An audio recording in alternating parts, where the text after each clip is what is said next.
स्वागत है हमारे इस YouTube चैनल अंकित आईएएस क्लासेस में। और आज हम आपको जो पढ़ाने जा रहे हैं वो है प्लासी का युद्ध। प्लासी के युद्ध की जो घटना थी वो आपके इतिहास की सबसे महत्वपूर्ण घटना मानी जाती है और उसी घटना के द्वारा यह निर्धारित कर दिया जाता है कि भारत में 1757 के बाद किनका शासन स्थापित हो जाता है। और यह भारत की पूरी ऐतिहासिक पृष्ठभूमि को बदल करके रख देता है, क्योंकि यह एक निर्णायक युद्ध होता है जिसमें यह निर्णय हो जाता है कि भारत में अब अंग्रेजों का शासन स्थापित हो चुका है। तो यही युद्ध ऐसा था जिसके द्वारा भारत में अंग्रेजों का शासन स्थापित होने के लिए पूरी तरह से कारगर हो जाता है। और यही होता है, इसी के द्वारा ही भारत में अंग्रेज अपना शासन स्थापित कर पाते हैं। तो ऐसी घटना हुई क्यों, क्या क्या कारण रहे इसके, तो आपसे इस बारे में पूछ सकता है। ठीक है, इसकी पूरी पृष्ठभूमि को आप समझेंगे, क्या कारण हुए, क्यों ऐसी घटना बनी और क्यों इस प्रकार से ये युद्ध हुआ, किसके द्वारा ये युद्ध हुआ और किसके कारण इस युद्ध में किसको पराजय मिली और किसको इसमें विजय प्राप्त होती है। ये युद्ध सही होता है, गलत होता है, या आपका एक ईमानदारी के साथ लड़ा गया युद्ध होता है, या एक विश्वासघात का युद्ध होता है। तो इसमें से आप समझेंगे, जब इसको धीरे धीरे आप समझेंगे तो आप अपने आप इसको एनालाइज कर लोगे कि किस प्रकार का युद्ध है। इससे पहले के जो एपिसोड में आपने पढ़ा तो उसमें बताया गया कि आपको पहले कर्नाटक युद्ध हुए, आपके पहला कर्नाटक युद्ध, दूसरा कर्नाटक युद्ध और तीसरा कर्नाटक युद्ध। 3 कर्नाटक युद्ध आपने पढ़े। अब उन्हीं कर्नाटक युद्ध के द्वारा भारत में भी क्या बनते हैं, अंग्रेजों का शासन स्थापित होने में महत्वपूर्ण भूमिका निभाई जाती है। अब वो कैसे होगी? अब होता ऐसा है कि जब कर्नाटक युद्ध में पूरी तरह से फाइनली कौन जीत जाते हैं, अंग्रेज फ्रांसीसियों को पूरी तरह से हरा करके यहाँ से अपना स्थायित्व बना लेते हैं और फ्रांसीसियों को यहाँ से भगा देते हैं। यानी कि फ्रांसीसी केवल यहाँ पर किस प्रकार से रह जाएंगे, वो केवल यहाँ पर मात्र व्यापार करने के उद्देश्य से ही रह पाते हैं। अपनी कोई किलेबंदी नहीं कर सकते थे, अपना शासन नहीं चला सकते थे, अपने सैनिक नहीं बना सकते थे। तो फ्रांसीसियो जो है वांडीवास के युद्ध में पूरी तरह से हार जाते हैं। 1759 में वांडीवास का युद्ध होता है और उस युद्ध में फ्रांसीसियो को अंग्रेजों के द्वारा पूरी तरह से हरा दिया जाता है। अब जब उनको हरा दिया जाएगा तो भारत में यह तय हो जाता है कि अब एकमात्र विदेशी शक्ति कौन सी होगी भारत में जो शासन करेगी, व्यापार करेगी, अपनी किलेबंदी करेगी, अपना शासन चलाएगी। तो वो बचती है आपकी अंग्रेज या ब्रिटिश ईस्ट इंडिया कंपनी। ठीक है, उसी के द्वारा भारत में पूरी तरह से अब शासन शुरू कर दिया जाता है। अब होता क्या है आपका, अब ये बंगाल का अधिग्रहण उसके बाद हुआ कि ये बंगाल के अधिग्रहण या बंगाल पर ऐसा, क्योंकि जो प्लासी है वो बंगाल में था, तो प्लासी का युद्ध बंगाल में होगा, तो बंगाल पर किसका कब्जा होगा, अंग्रेजों का कब्जा।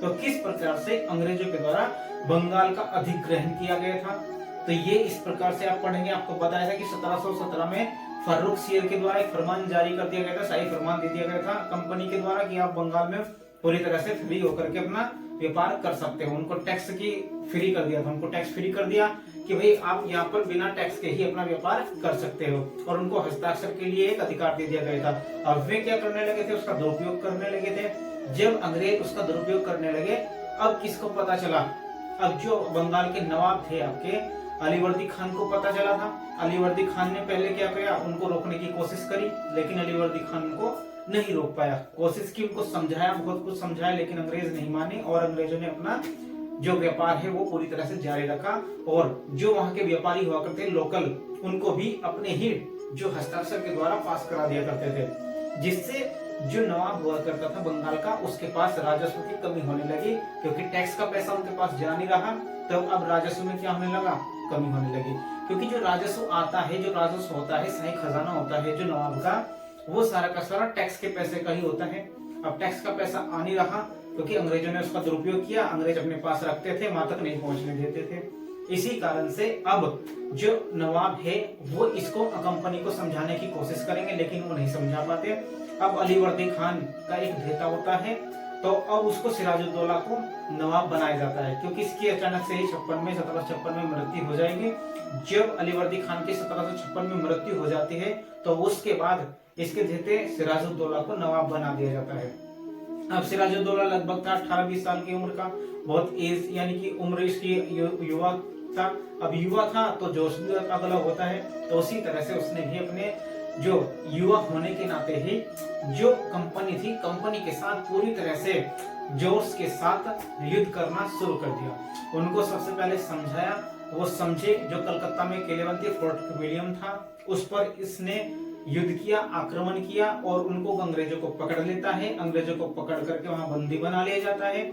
जब बंदी बना लिया जाएगा, अब उनको वहां पर 20 जून 1756 को ब्लैक होल की एक घटना हो जाती है फोर्ट विलियम किले में, क्योंकि जो कंपनी के थे सारे के सारे भाई भाग जाते हैं और जो सैनिक रह जाते हैं कंपनी के, उनको सिराजुद्दौला पकड़ लेगा और पकड़ करके एक छोटी सी कोठरी थी, उसमें ही अंदर गर्मी का समय था और उसमें ही अंदर उनको डाल दिया जाता है। और इतना स्पेस उसमें नहीं था कि लगभग 146 जो सैनिक थे अंग्रेजों के, उनको सबको उसमें डाल दिया जाता है। 16x12 का एक कमरा था, उसी के अंदर जो बेसमेंट में था उसमें सबको डाल दिया जाता है। गर्मी थी, हवा का कोई भी किसी तरह का कोई भी साधन नहीं था, तो इसी वजह से मैं घुट घुट करके वहां पर लगभग 123 जो अंग्रेज थे वो मर जाते हैं बुरी तरह से।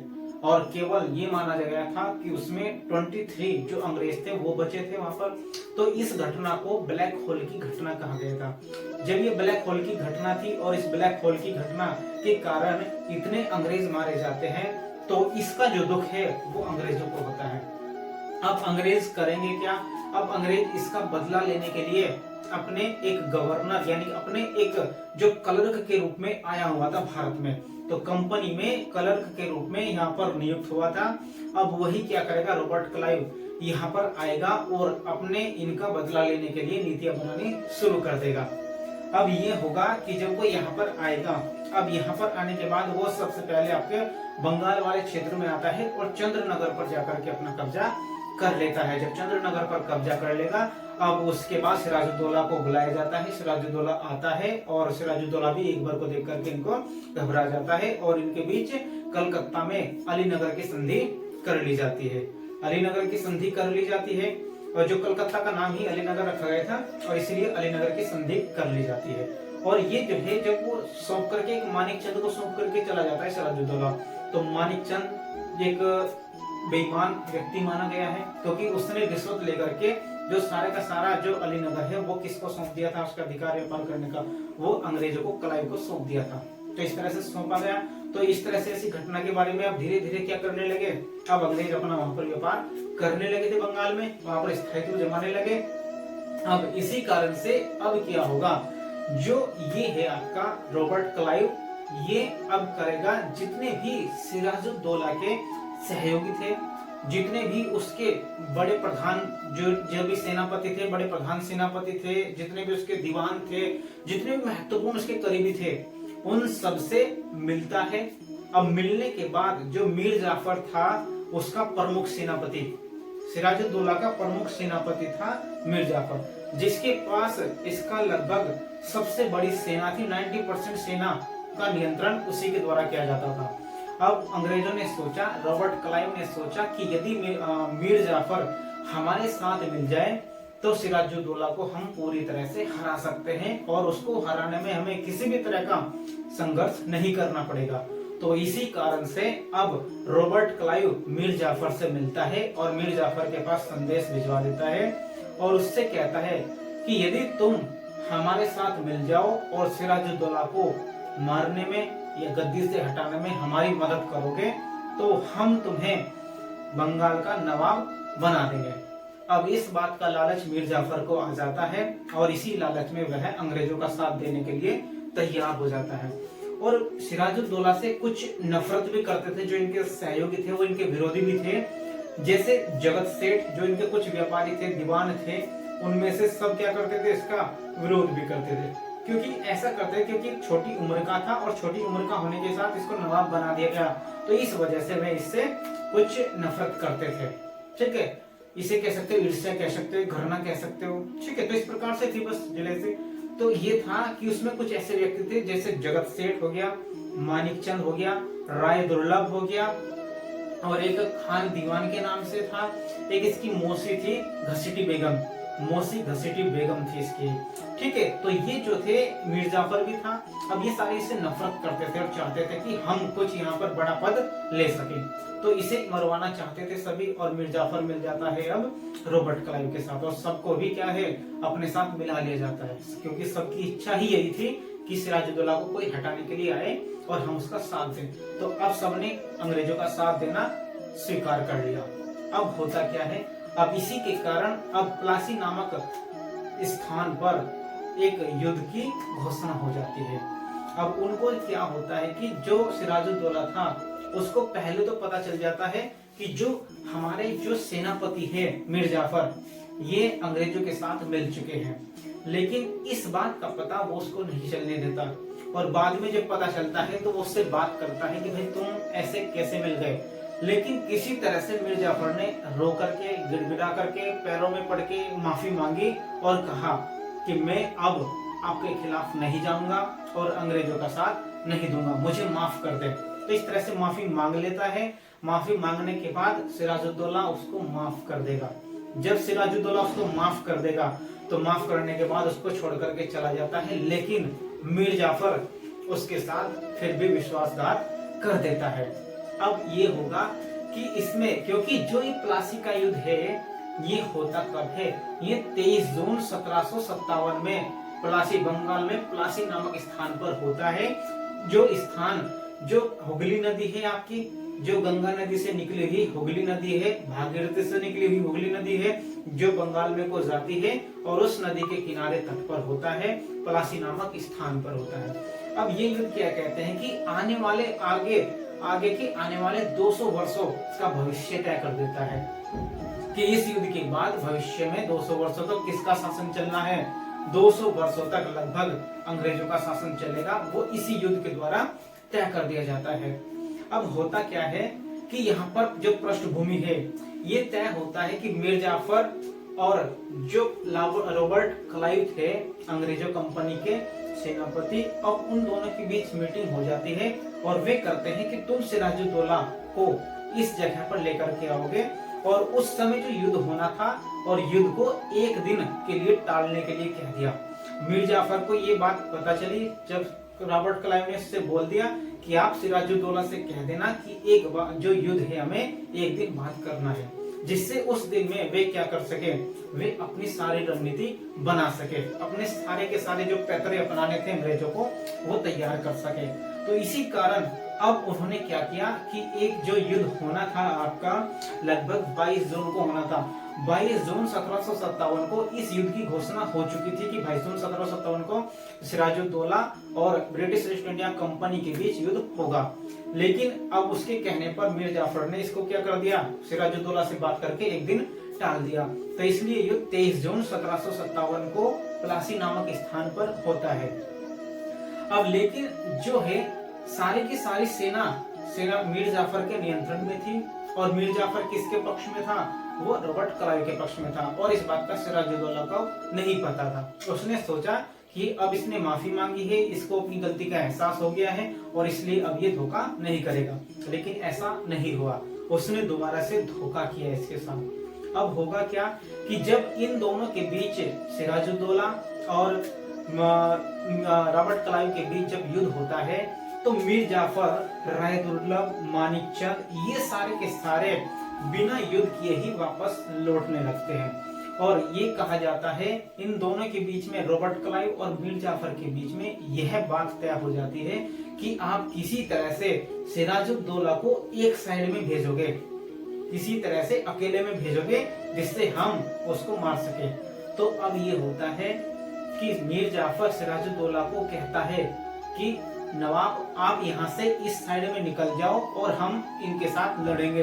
तो ये बात कह करके सिराजुद्दौला को अलग से भेज देता है। और जब भेज देता है, क्योंकि जब मीर जाफर उसकी तरफ चला जाता है रॉबर्ट क्लाइव की, जब रॉबर्ट क्लाइव उधर से लड़ रहा है और उधर जाते जाते वापस से किधर मुड़ जाएगा, जो अपना मुख है वो सिराजुद्दौला की ओर कर लेता है। और अब सिराजुद्दौला भाग जाता है वहां से निकल करके और वो मुर्शिदाबाद में चला जाएगा, क्योंकि पूरी की पूरी सेना अब अंग्रेजों के पक्ष में हो जाती है, वो अकेला बच जाता है। अब यही कहा जाता है कि एक मोहनलाल नाम के अमीर चंद, मोहनलाल और ये जो इसके सहयोगी माने जाते थे, इम्पोर्टेंट, महत्वपूर्ण, जो सिराजुद्दौला के सहयोगी ईमानदारी से इसके साथ खड़े हुए थे। अब इनको क्या हुआ कि ये बेचारे युद्ध में लड़ते लड़ते मारे जाते हैं, वीरगति को प्राप्त हो जाते हैं। ठीक है, ये दोनों हो जाएंगे। अब बचा क्या, अकेला बच जाता है सिराजुद्दौला, और वो मुर्शिदाबाद में जाकर के छिप जाता है। सिराजुद्दौला जब मुर्शिदाबाद में जाकर के छिप जाएगा और इस बात का पता अंग्रेजों को चल जाता है, मीर जाफर को पता चल जाता है, तो मीर जाफर अपने पुत्र मीरन को वहां पर भेज देता है मुर्शिदाबाद में। तो मीर जाफर अपने पुत्र मीरन को मुर्शिदाबाद में भेज देगा, जिससे सिराजुद्दौला को वह वहां पर मार देता है और उसकी हत्या कर देता है। अब यही माना जाता है आपका कि यहाँ पर सिराजुद्दौला की हत्या हो जाती है और बंगाल पर पूरी तरह से अब अंग्रेज शासन करने लगेंगे। कंपनी अब एक राजनीतिक शक्ति बनकर के उभरती है। बंगाल में सबसे बड़ी शक्ति बनकर के अब कंपनी उभरती है। वहां पर अब वह एक नरक निर्माता कहते हैं, जिसे किंग मेकर की भूमिका निभाने लगती है। अब कंपनी बंगाल के अंदर एक पूरी तरह से किंग मेकर बनकर के उभरती है और सभी जो नवाब बनाने का कार्य है वो इन्हीं को सौंप दिया जाता है। अब जिसको चाहिए उसको नवाब बना सकती थी, तो इसीलिए इन्होंने मीर जाफर को नवाब बनाया जाएगा। और प्लासी की युद्ध में अंग्रेजों के द्वारा अपनी जो है पूरी तरह से शक्ति को तो स्थापित कर लिया, लेकिन उसी के साथ साथ इन्हें वहां पर आर्थिक मदद भी मिल जाती है। जो बंगाल का पूरा खजाना होता है, माल होता है, उस पूरे खजाने पर कंपनी का अधिकार हो जाता है। कंपनी अब जितना चाहे उतना खजाना वहां से ले सकती है और उसका इस्तेमाल कर सकती है, और उसी खजाने के सहयोग से अब कंपनी के द्वारा पूरे भारत पर अपना नियंत्रण स्थापित करने की कोशिश की जाती है।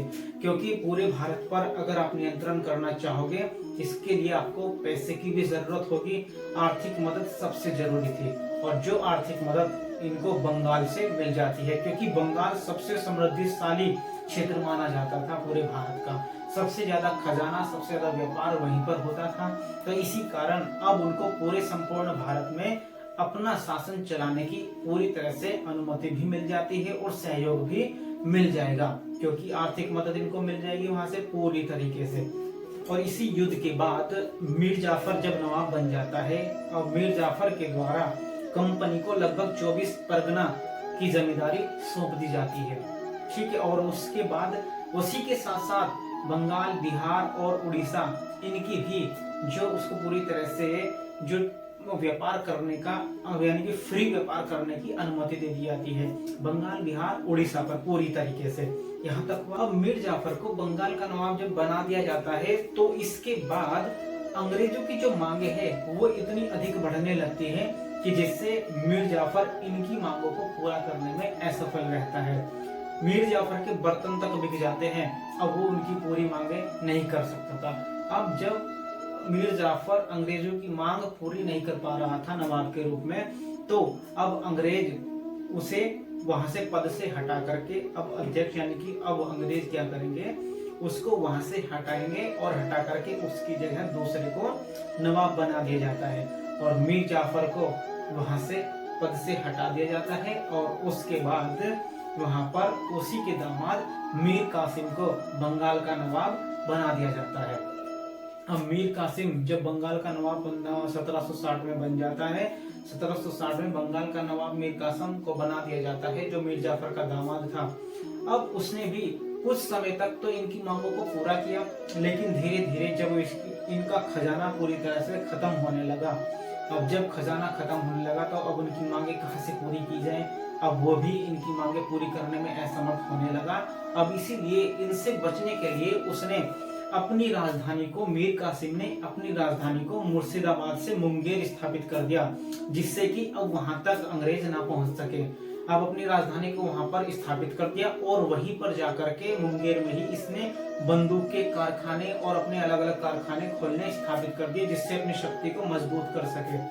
अब उसने ये काम करना शुरू कर दिया और वित्तीय सहायता प्राप्त करनी शुरू कर दी, और ये किया कि जिससे कि अंग्रेजों को जो वित्तीय सहायता मिल रही है वो पूरी तरह से समाप्त हो जाए और उनके द्वारा जो भी फ्री व्यापार करने की जो नीतियां थी, टैक्स जो बचाया करते थे, अब उसने देखा मीर कासिम ने कि इनसे जो हम टैक्स बाकी तो दे रहे हैं और ये टैक्स नहीं दे रहे हैं, तो इसलिए मीर कासिम के द्वारा एक नियम लागू कर दिया जाता है कि अब हम सबके लिए ही व्यापार फ्री कर देते हैं। मीर कासिम ने सबके लिए व्यापार फ्री कर दिया। अब इससे क्या हुआ, अंग्रेजों को ठेस पहुंची। अब अंग्रेजों को लगा कि यार अब हमारे तो कोई वैल्यू ही नहीं रही, हम तो सबके जैसे हो गए, बस इनके जैसे, हमारा कोई प्रभुत्व ही नहीं है। अब इस बात से अंग्रेज चिढ़ने लगे और उनको लगा कि यार इसने तो हमारा सब कुछ ही समाप्त कर दिया, क्योंकि टैक्स किसका बचता था, अंग्रेजों का। अब वे क्या करते, लेकिन बाकी से लिया जाता था, लेकिन उसने जो है सभी का टैक्स माफ कर दिया। कोई लोकल व्यापारी हो, कोई कैसा व्यापारी हो, चाहे अंग्रेज हो चाहे कोई हो, सबके लिए माफ कर दिया। अब सब एक जैसे हो गए थे। अब अंग्रेजों को ऐसा सही नहीं। 1763 में ही कंपनी के द्वारा क्या किया जाता है, यहाँ पर इनके साथ युद्ध किया जाएगा, युद्ध की एक नीति बनाई जाएगी। होता क्या है कि जब नवाब का खजाना खाली हो जाता है, अब खजाना खाली होने के बाद उसे कोई ना कोई टैक्स लगाना पड़ेगा। अब जब कोई टैक्स लगाएगा तो कैसे टैक्स लगाए, अब इसलिए उसने सोचा कि ऐसा टैक्स लगाया जाए जो सभी से लिया जाए, जिसमें किसी को भी कोई छूट ना दी जाए, जिससे कंपनी को भी कोई छूट ना मिले।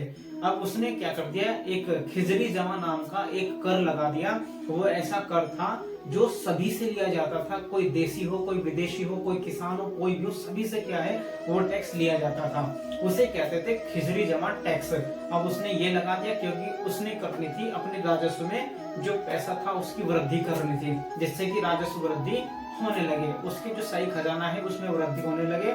इस प्रकार से उसने टैक्स लगा दिया खिजरी जमा नाम का, जो सब पर लगाया गया था। अंग्रेज इससे भी बहुत ज्यादा खफा हो जाते हैं। 17 जुलाई 1763 में ही अंग्रेजों के द्वारा एक योजना बनाई जाती है। वे जो करते हैं कि मीर कासिम को हटाने का निर्णय ले लेते हैं कि अब मीर कासिम को यहाँ से हटाया जाएगा इसके नवाब के पद से, और दोबारा से मीर जाफर को वहां पर लाया जाएगा। अब मीर कासिम के बीच यानी कि मीर कासिम को हटाने के लिए क्या करते हैं, अब एक युद्ध की घोषणा कर देते हैं।